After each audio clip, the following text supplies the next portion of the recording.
આંતરરાષ્ટ્રીય હિસાબી પદ્ધતિ ઇન્ટરનેશનલ અકાઉન્ટિંગની આ બુક છે. એમકોમ સેમ 4ની છે. ભક્ત કવિ નરસિંહ મહેતા યુનિવર્સિટી માટે છે. તો એમાં 4 ચેપ્ટર આપેલ છે. ચારેયમાંથી તમારે એક આધામાંથી થિયરી ને એક આધામાંથી દાખલો પૂછાય. પહેલામાંથી થિયરી, બીજામાંથી દાખલો, ત્રીજામાંથી દાખલો અને ચોથામાંથી થિયરી અને દાખલો પૂછાય.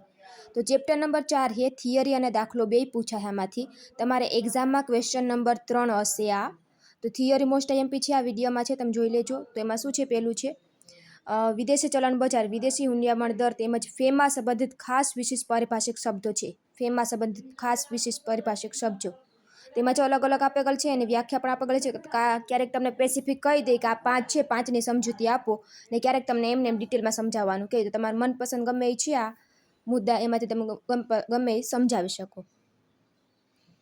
તો મુદ્દા આપેલ છે અહીંયા કે વિદેશી સીધું રોકાણ, તો એફડીઆઈ કોને કહેવાય એના વિશે સમજાવવાનું છે. પછી વિદેશી કોર્પોરેટ સંસ્થા છે, વિદેશી ઓડિટ સર્ટિફિકેટ છે. એ રીતના મુદ્દા આપેલ 24 મુદ્દા છે. 24માંથી તમે ગમે એ 12 સમજાવો અથવા 10 સમજાવો તો પણ ચાલે. એના પછી નવો પોઈન્ટ છે વિદેશી હુંડિયામણ વ્યવહાર છે.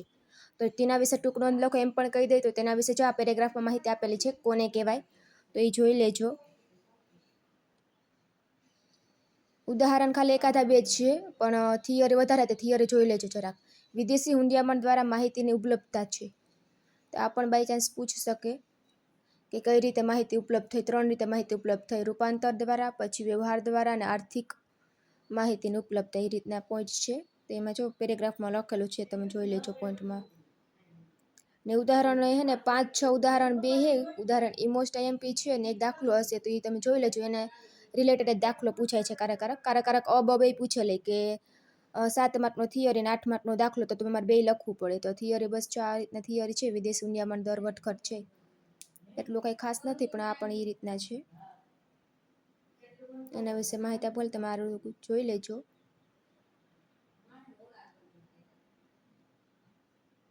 એના પછી આ મોસ્ટ આઈએમપી પ્રશ્ન છે. આ પૂછાવાની શક્યતા છે. વિદેશી ચલણ રૂપાંતર માટેની હિસાબી પદ્ધતિઓ છે.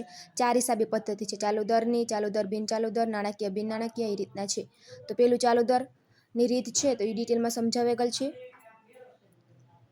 મોસ્ટ આઈએમપી પ્રશ્ન તમે જોઈ લેજો અને કરી લેજો. એના પછી ચાલુ દર અને બિન ચાલુ દરની રીત છે. નંબર 3 નાણાકીય, બિન નાણાકીય રીત છે.